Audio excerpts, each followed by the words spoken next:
يا صباح الفل، يا صباح الجمال، يا صباح السعادة على قلوبكم. عاملين ايه؟ وحشتوني جدا جدا.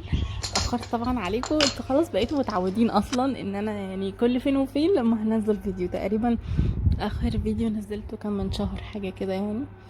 ف مش عارفة، انا مش عارفة بصراحة اقول لكم ايه.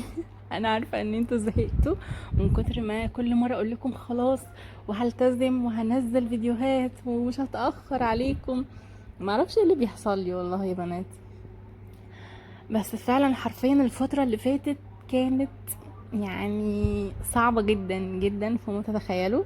كانش ليا نفس ان انا اصور ولا ليا نفس ان انا اعمل اي حاجة خالص خالص. يعني عايزة اقول لكم كذا حد شجعني وقال لي لا ارجعي صوري تاني، لا ما تكسليش، لا حرام مجهودك يضيع كده على الارض، كفايه اللي حصل في الانستجرام وحرقة دمي.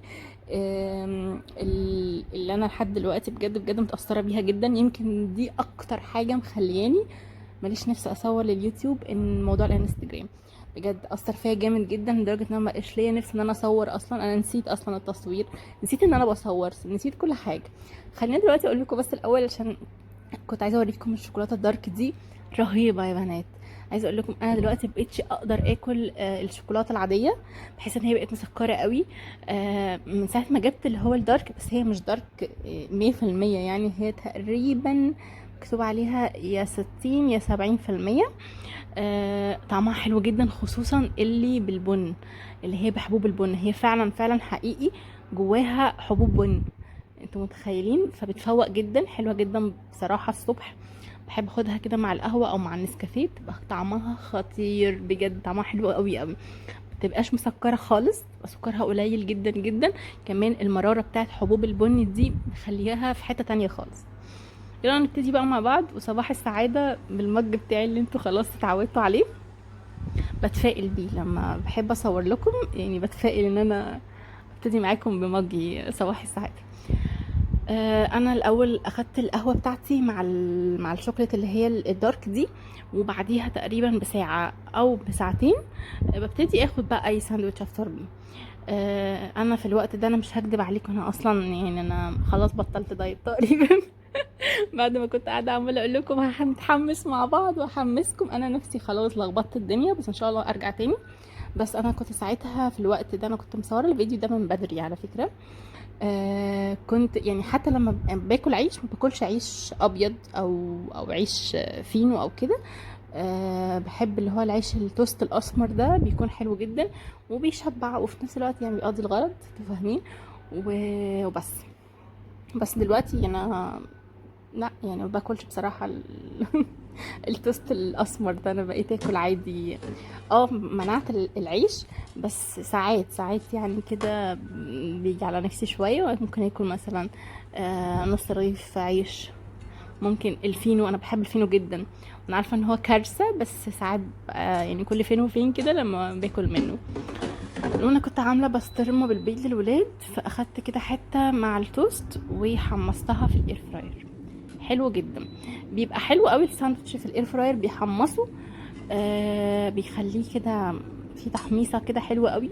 ولو في جبنه او حاجه بتسيح، فحلو قوي الموضوع ده. انا حطيت على فكره عليه من فوق رشه جبنه كده موزاريلا، فاديتها يعني مطه كده. يلا بينا بقى نشوف هنعمل ايه النهارده في اليوم.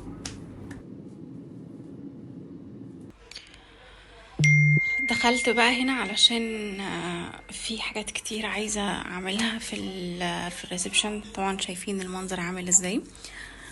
كنت عايزة اوريكم موضوع الرف، عشان المرة اللي فاتت كنت مش عارفة اكلمكم عن الموضوع ده يعني بالتفصيل، وبجد عامل لي ازمة نفسية يمكن لحد دلوقتي. مش عارفة اعمل فيه ايه الموضوع ده، بس مضايقني جدا. يعني ده مكان اهو الرف، ومكان المسامير او الفشر اللي كانت متركب بيها الرف بتاع اليونو بتاع التلفزيون اهم كلهم وقعوا. طبعا شايفين المنظر عامل ازاي. ان انا اركب بقى الرف تاني مش هينفع، لان اخاف بصراحة يقع تاني. والحمد لله انه ما وقعش على التلفزيون ولا وقع على اي حد من الولاد، يعني الحمد لله. فخايفة بصراحة ان انا اركبه تاني. مش عارفة اعمل ايه بقى علشان اداري المكان ده. ثواني بس اوطي الراديو عشان مش عارفة انتوا سامعيني ولا لأ. فلحد دلوقتي مش عارفة بصراحة هعمل ايه. يا ريت تقترحوا عليا حاجة اداري بيها الاخرام دي، لان انا الحيطة نفسها طلع فيها مشكلة، فصعب ان انا اركب فيها حاجة تكون تقيلة زي الرف. يعني مش عارفة ايه بصراحة اللي ممكن اعمله، يعني دماغي واقفة خالص. بصوا انا فكرت في فكرة بس مش عارفة بصراحة هتظبط ولا لا، ومش حاساها. فكرت ان انا اجيب بصوا هنا في كوستر من الكوسترات دي وقعت، بصوا هنا في الجزء ده هركبه. بصوا انا مركباهم بدبل فيس، بصوا ده دبل فيس وبيتشال عادي على فكرة، يعني بيتفرك كده بالايد وبيتشال. ففكرت في فكرة ان انا اشيل الديكور بتاع الكوسترات دي زي ما هو كده، انقله في الجزء اللي فوق التلفزيون، بما ان انا مش هينفع ادق حاجة في الحيطة، فهيكون ملزوق بدبل فيس اداري الاخرام دي. بس طبعا هشيل التابلو اللي مكتوب عليه هوم سويت هوم ده، وهحط الديكور بتاع الكوسترات كله في الجزء ده فوق التلفزيون، بحيث ان هو يداري بقى كل الاخرام والديفوهات اللي في الحيطه. تمام. وكنت هجيب التابلو اللي هو ده احطه بقى هنا فوق السفره، هيكون هو بس كده فوق السفره، لان انا مش عايزه بصراحه احط حاجات كتير، لان انا حاسه برضو لما كنت حاطه الرف مع الديكور بتاع الكوسترات مع التابلو اللي فوق مع اعواد بديل الخشب، كان الجزء ده كنت حاساه زحمه اوفر قوي. مع طبعا ان انا كنت بحط كمان يعني ديكورات على الرف، فكان الموضوع زحمه قوي. عايزه اقول لكم لما الرف وقع كان عليه شايفين اللي هو ده اللي اسمه ايه، اللي هي الترايل البيضه دي كانت عليه، وكان عليه كمان الزرعه دي، وكان عليه زرعه اللي هي الطبيعي اللي هي شبه زرعه البوتس. كان عليه ايه تاني؟ كان عليه البيوت اللي هي البيضه دي، كان البيت اللي هو الابيض ده اللي مكتوب عليه هوم سويت هوم، وكان عليه كمان البيت ده اهو ده. اوكي. فبصراحه ما كانش عليه حاجات تقيله قوي، بس هو الرف نفسه تقيل. فمش عارفه بقى هل لو شلت الديكور ده وحطيته هنا فوق التلفزيون وداريت بيه كل الديفوهات بتاعه الحيطه لحد ما اشوف هعمل ايه بعد كده. ان انا في دماغي فكره هعملها هنا. يعني كنت بفكر ان انا اكمل الديكور بتاع اعواد بديل الخشب، بس لو كملته لحد الجزء ده هيبقى كتير قوي. ف مش عارفه هشوف يعني هتظبط معايا ازاي، بس مؤقتا بفكر احط الكوسترات هنا. قولوا لي برضو رايكم في الفكره دي هتظبط وهتبقى حلوه ولا لا. انقل كده الكوسترات احطها الناحيه دي، واجيب التابلو اللي هو ده احطه هو اللي فوق السفره، ولا ايه؟ قولوا لي. حابه لو حطيت التابلو ده فوق السفره لوحده، ممكن اجيب عارفين اللي هي العلاقه اللي كانت حاطه فيها زرعه البوتس، اللي هي العلاقه بتاعت المكرميه، ممكن انزلها كده من السقف هنا، فتبقى برضو شكلها حلو مع التابلو ده، تبقى حاجه سامبل كده. قولوا لي بقى، قولي رايكم ايه. استنى اسمع رايكم في الموضوع ده. دلوقتي طبعا هشيل كل الكلام ده. بس شايفين اصلا السفره عليها 5000 حاجه، وحاطه هنا انا الترابيزه دي بالكرسي بتاع السفره اللي ساعات بحط اللاب هنا. هشيلها برضو، هشيلها بقى من هنا الترابيزه، هشوف لها مكان، لان انا بصراحه مش لاقيه لها مكان دلوقتي حاليا.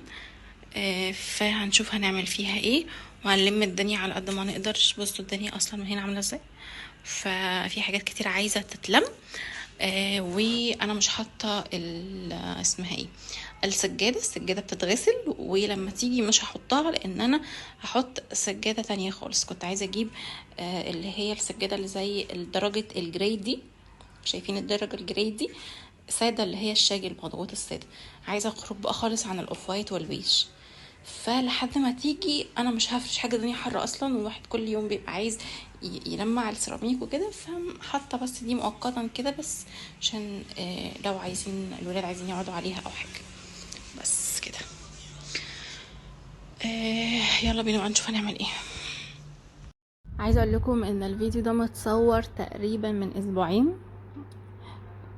بعد من اسبوعين تقريبا بعد العيد على طول. بجد حرف كان قبل العيد ولا بعد العيد، والله انا ما فاكره. المهم ان هو متصور بقاله فتره طويله. كل يوم اقول ايه، انا هعمل فويس اوفر وانزل الفيديو، واليوم اللي بعده يجي اقول انا هعمل فويس اوفر وانزل الفيديو، لحد ما خلاص جالي يعني احباط، وبجد بقى عندي يأس كده ان انا خلاص مش هنزل حاجه اصلا. عارفين ايه اللي شجعني ان انا انزل؟ لقيت في ناس في كومنت بيجيلي من فيديوهات قديمه قديمه قديمه، وبصراحه ناس شجعتني. فانا لما كنت بقرا الكومنتات دي كنت بقول ايه ده، طب ما يعني المفروض دي تديني بقى دفعه كده ان انا اتحمس واصور وانزل. انا ماليش خلق للتصوير، موضوع الانستجرام حرق لي دمي ومخليني ماليش نفس ان انا اصور، ولا لي نفس اصلا للسوشيال ميديا كلها. انتوا متخيلين انا ما كنتش بفتح الموبايل، يعني غير ان انا اول حاجه بروح عليها الانستجرام. يمكن كنت مهمله في اليوتيوب تماما، ما كنتش بنزل حاجه اصلا على اليوتيوب خالص. ما كنتش بفتح الفيسبوك كده خالص، يعني بفتحه كده حلاوه روح. سبحان الله، يعني كان كل المحور بالنسبه لي الموبايل يعني انستجرام. فلما قطع بقى انستجرام مره واحده كده وقفلت الاكونت، او مش قفلته، انا ما قفلتوش، هو شغال بس ما بدخلش عليه، ما بنزلش حاجه. لسه المشكله موجوده وكده. ادعوا لي ادعوا لي بجد موضوع الانستجرام ده يتحل، علشان انا يعني احس ان انا ليا نفس ان انا اصور وانزل وكده. المهم هنا كنت بلم الدنيا، وفي ديكورات كتير طبعا شلتها. المفروض ان انا شلت الهلال والنجمة دول، بس مش عارفة شلتهم في الفيديو ولا شلتهم بعد الفيديو. شلت النور اللي كان على المرجيحة، وحطيت بقى الكوشنز اللي لونها مش عارفة لونها ايه، اللي هي الفارو دي. وحطيت كمان الكوشنز المنت جرين، وحطيت رانر فرو اللي هو البيج. هي الكوشنز لونها بيج برضه، درجة من درجات البيج او الكافيه كده يعني. بس هشيل بقى انا حاطه ليه المشايات الصغيره دي عشان تبقى سهله في ان انا اشيلها، وعلى طول بلمع الارض وكده، فتكون سهله ان هو اشيلها وتك تك تك وخلصنا خلاص واحطها تاني. طب بحطها ليه؟ بحطها علشان ساعات الولاد بتبقى طالبه معاهم ان هم يقعدوا يلعبوا على الارض، فيبقى في حاجه قاعدين عليها يعني. بس هنا بقى كنت بكنس الارض، و كنت عايزه اكلمكم في حاجه بس نسيت. الزرعه بتاعتي، الزرعه الطويله ماتت في منها ورق كتير مات. متضايقه قوي بصراحه، متضايقه هي ماتت. انا متضايقه من نفسي قوي اصلا. ليه بقى؟ لان هي ماتت في الفتره اللي انا كنت مكتئبه فيها وما بصورش، وموضوع الانستجرام وكده، فكنت بصراحه مهمله في حاجات كتيره قوي. الزرعه اللي في البلكونه مات، الزرعه دي كمان ماتت. كان المفروض ان انا احطها في قدام البلكونه ساعه او ساعتين في اليوم، ما كنتش بحطها، ففي ورق منها اتحرق. مش عارفه ايه السبب بصراحه، بصورها لكم بس. فدي حاجه مضايقاني قوي. المهم ان شاء الله ان شاء الله كل حاجه تتصلح. ادعوا لي بس انتوا كده. متنسوش تقولوا لي رايكم بقى في موضوع الحيطه دي، اعمل فيها ايه اللي جايبه لي اكتئاب نفسي كل ما ابص عليها. هنا انا كنت بكلم ماما في التليفون بجد. لما مين زي لما بيجي ينظف او يعمل حاجه، يعني لما بكون عندي مثلا شغل كتير في البيت او عندي مواعين كتير او حاجه، واجي اتكلم في التليفون، بحس ان الحاجه خلصت بسرعه بجد، والله ببقى مبسوطه قوي. يعني متهيألي في ناس كتير كده، ولا انا بس اللي كده ولا ايه؟ المهم قعدت اتكلم بقى مع ماما في التليفون لحد ما خلصت الحاجه. مش فاكره كانت ماما، انا كلمت ماما الاول وبعدين قفلت معاها وكلمت مرات اخويا، فلقيت نفسي انجزت يعني. هنا عارفين التراي البيضه اللي هي الصينيه البيضه دي ايه؟ دي الصينيه بتاعت الستاند الجولد. فاكرين اللي انا كنت بعمل فيه تقديمات في رمضان، اللي هو الستاند الجولد، وكان فوقيه كده صينيه بيضه بورسلين. هي دي. انا بقى شلت الستاند الجولد واستخدمت الصينيه نفسها، عملتها تراي كده للديكور، يعني احط عليها الديكور وكده. حسيتها حجمها صغير كده وملمومه وحلوه، و بس. وحطها بقى، وحاطه فيها الفازه واللي هو البيت ده الخشبي، والفواحه الخشبي، والسبحه، يعني بحيث ان انا ايه لما عاوز اشيلها على طول اشيل الصينيه كلها على بعض وتبقى سهله بالنسبه لي. جيت هنا بقى على البلكونه، كانت عايزه تتنضف تنظيف عميق.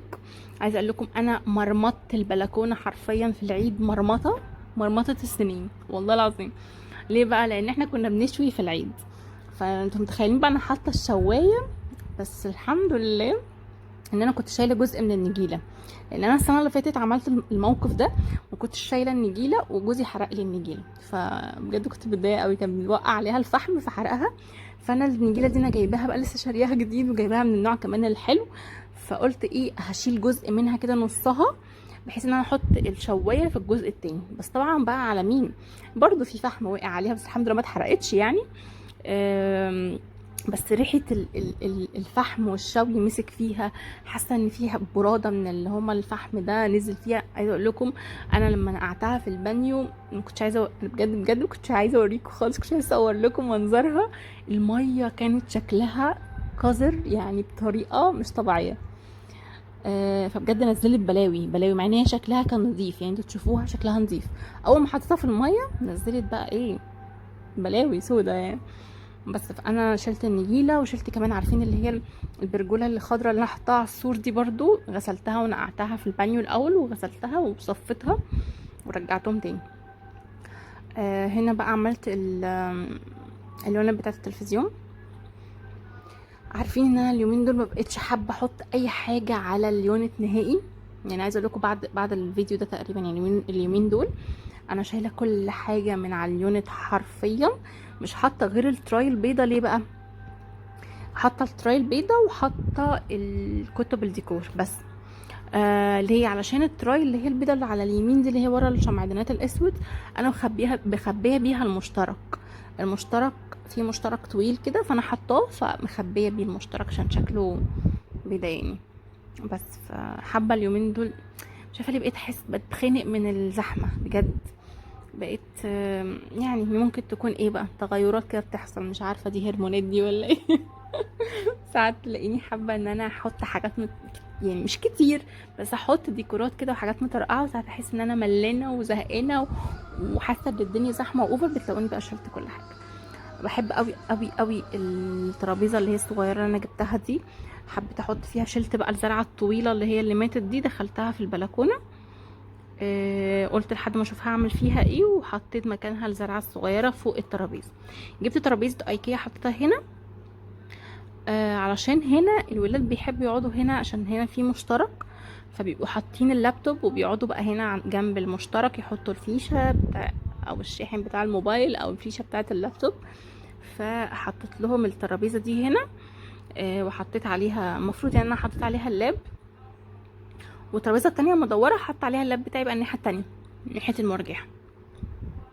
بس انا بفكر اشيل الترابيزه دي، حاساها زحمه الدنيا، حاسه ان انا هشيلها. انتوا برضو قولوا لي رايكم ايه. بس انا هنا بقى كنت خلاص، يعتبر خلاص خلصت ولمعت الارض وكده. عايزه اقول لكم المشايات دي حقيقي بجد، بصوا تحفه، خفيفه جدا جدا فبتتلم بسرعه، تنظيفها سهل جدا بجد، تنظيفها سهل قوي عشان هي خفيفه فتنظيفها سهل، فبجد حلوه جدا. نفسي الاقي منها سجاده، يعني انا هموت كده والاقي من الشكل ده او من النوع ده سجاده. لو حد يعرف اجيبها منين اكتبوا لي يا ريت والله، قولوا لي، لان انا فعلا فعلا حباها قوي، حابه لونها وحابه شكلها وحابه خامتها وكل حاجه. فاكتبوا لي بقى لو انتوا شفتوا الشكل ده او الماتيريال دي في سجاده كبيره، قولوا لي، مش كبيره قوي يعني، اللي هي تكون صغننه يعني نص نص كده يعني. بس حطيت بقى هنا، حبيتش احط حاجات كتير على الترابيزه، حطيت اللي هي الكوستر ده، وحطيت الفازه السوداء والمبخره دي عشان انا بستخدمها كتير هنا، حطيتها برضو هنا. بس يعتبر كده خلاص خلصت الجزء ده. هجيب بقى دي الترابيزه اللي انا بقول لكم اللي انا كانت اصلا محطوطه جنب يونت التلفزيون، شلتها وحطيتها هنا، لان انا ساعات كتير بفتح اللاب في الجزء ده، يعني بحب اقعد كده، لان بيبقى على يميني المرجيحه وعلى شمالي الكوفي كورنر، فساعات ببقى مثلا عامله مشروب او حاجه او قهوه او نسكافيه وببقى عايزه اقعد هنا، فحطيتها جنب الكوفي كورنر، وحطيت الاباجوره دي بحيث ان هي يعني تدي جو المكتب شويه. انا كان نفسي بصراحه في مكتب، بس اكيد مش هحط المكتب في الريسبشن، بس للاسف ما عنديش مكان في اوضه النوم او في اوضه الولاد احط فيه مكتب خاص بيا يعني.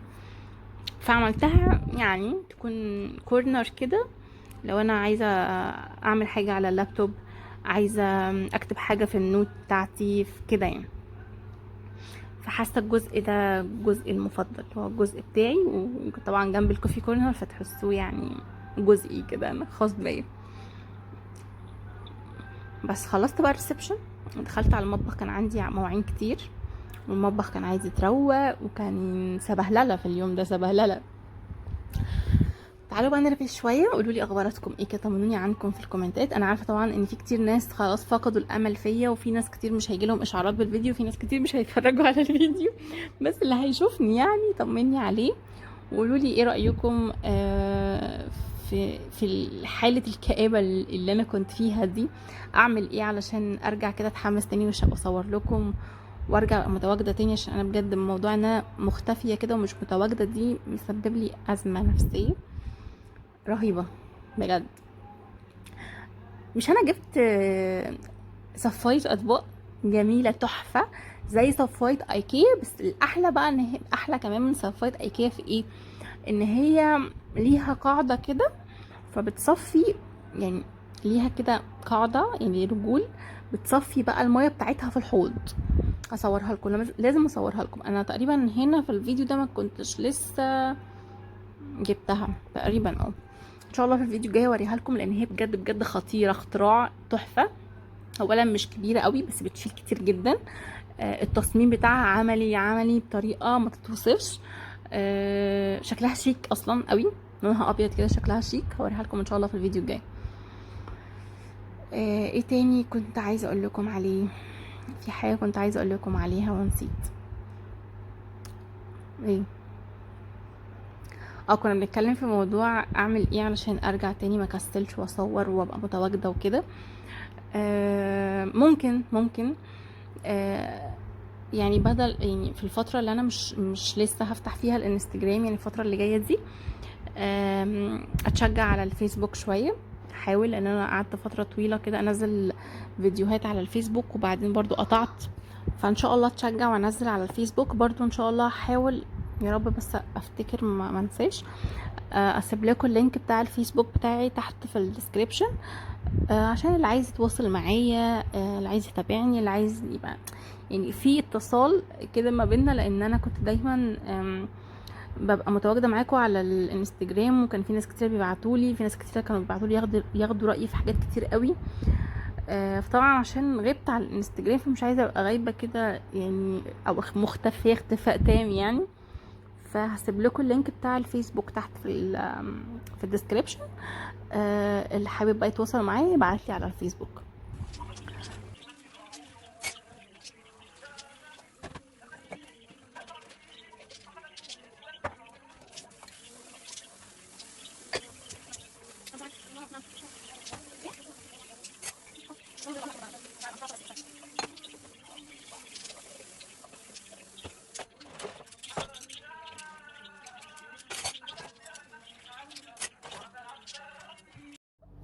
بقولوا لي برضو تحت في الكومنت كده، حابين نعمل فيديوهات عن ايه الفتره اللي جايه. كنت بفكر اعمل تجديد يعني شويه، عشان ما احسش بملل او انتوا ما تحسوش بملل، ونرجع نعمل فيديوهات تانية جديده. ففكرت ان احنا نعمل مثلا فلوج او حاجه بره البيت، يعني ممكن اصور لكم بره البيت، خصوصا انا اليومين دول بقى ابتديت انزل عشان تمارين الولاد، وحابه ان انا ارجع تاني لموضوع الدايت، وان انا انزل اتمشى، واني ارجع الجيم وكده. فحابه اتشجع معاكم، فلو حاسين ان دي فكره حلوه او فكره كويسه بالنسبه لكم برضو عرفوني في الكومنتات. نجدد بقى شويه من جو الروتين والبيت والتنظيفات والتجديدات والحاجات اللي خلاص بقت مهروسه، ويعني انا بحبها عامه، بس حابه ان انا اجدد او اغير شويه عشان احس ان انا راجعه كده بحاجه كويسه. فعرفوني برضو انتوا ايه رايكم في الموضوع ده، لو حابين ان احنا نعمل فلوجات بره البيت اكتبوا لي في الكومنت تحت، وان شاء الله نعمل كده باذن الله. كمان كنت حابه اعمل برضو اخد رايكم في حاجه، حابه اعمل تجديد في المطبخ، عشان انا خلاص زهقت من المطبخ ومن سيراميك المطبخ. تعرفوني رايكم في الموضوع ده، لان بجد بجد السيراميك جايب لي ازمه. اولا هو شكله شيك زي ما قلت لكم قبل كده، بس النوع بتاعه مط فصعب جدا في التنظيف، وبرده عامل لي ازعاج. فحابه ان انا اغير السيراميك، طبعا مش هكسر لان ده حاجه صعبه جدا. ففكرت الاول في الستيكر الحجري، وبعدين قلت لا ده مش حاجه عمليه، انا عايزه احط سيراميك.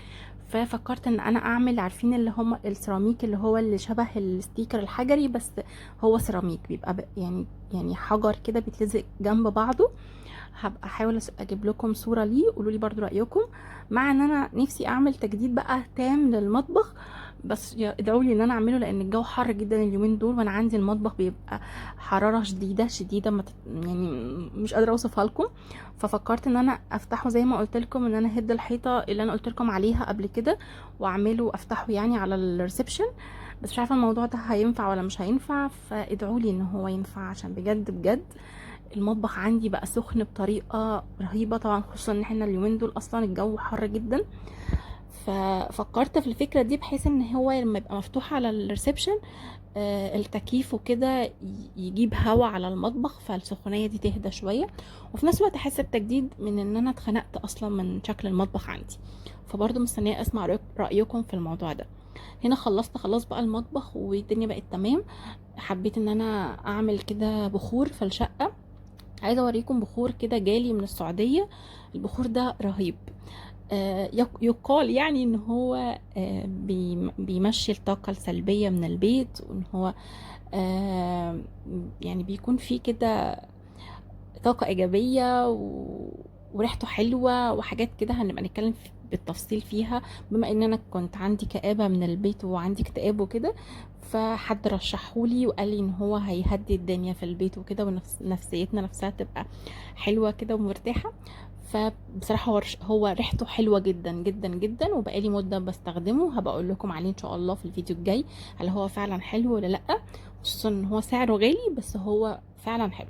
شغلت الشموع وشغلت كمان القرآن، والدنيا بقت تمام كده. ودخلت بقى قلت نعمل كده حاجة نتسلى فيها. طبعا الذرة دي عشقي الاول والاخير، اللي هي الذرة الصفراء السكري، تحفة تحفة، طعمها حلو. انا كنت بعملها معاكم الاول ان انا بسلقها او بعملها في مية يعني مغلية، بسويها في مية مغلية.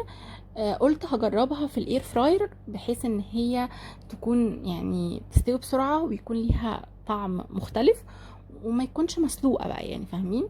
بجد طلعت وهم، حقيقي بجد طلعت حلوه جدا جدا في الاير فراير. بس انا مش بسويها قوي اوفر، بعمل درجه حراره تقريبا 170، وبشغل عليها حوالي 15 من 15 ل 17 دقيقه. بقطع كده الواحده 3، وببتدي ان انا اسويها في الاير فراير. بجد بتطلع طعمها خطير. جربوها لو انتم عندكم اير فراير وما جربتوش الذره دي فيها قبل كده، جربوها، طعمها بجد حلو جدا جدا جدا. بس عملت بقى دي كسناكس كده بالليل. وفيديو النهارده يعتبر خلاص خلص. انا بختم معاكم بالفقره الاخيره بتاعت الذره دي. وعايزه اقول لكم بجد بجد انتوا وحشتوني. بصوا بقى، الناس اللي ما بيجيلهمش اشعار بالفيديو ممكن يلغوا الاشتراك ويرجعوا تاني يشتركوا من اول وجديد ويفعلوا الجرس، عشان طبعا انتوا عارفين ان انا مش منتظمه في اليوتيوب، فاليوتيوب خلاص يعني فقد الامل فيه، فما بيبعتش اشعارات لحد. فاعملوا الموضوع ده، يمكن لعل وعسى الفيديو يظهر لكم وكده. متنسوش تعملوا لي بقى لايك وتكتبوا لي كومنتات كده كتير. بصوا بقى الذره بعد ما اتعملت بقت خطيره بجد، طعمها خطير، لازم تجربوها. يعني بقت ادمان بالنسبه لي، ادمان. طعمها حلو قوي قوي، عجبتني في الاير فراير اكتر بصراحه من اللي انا اسويها على النار. بس هنهي معاكم بقى الفيديو، واشوفكم ان شاء الله فيديو جديد على خير. ما تنسوش تكتبوا لي تحت في الكومنتات ايه رايكم في ان احنا نعمل فيديوهات جديده، فلوجات وكده، وان شاء الله اصور لكم الفيديو الجاي على طول. واشوفكم على خير، وتصبحوا على خير، ويلا باي باي.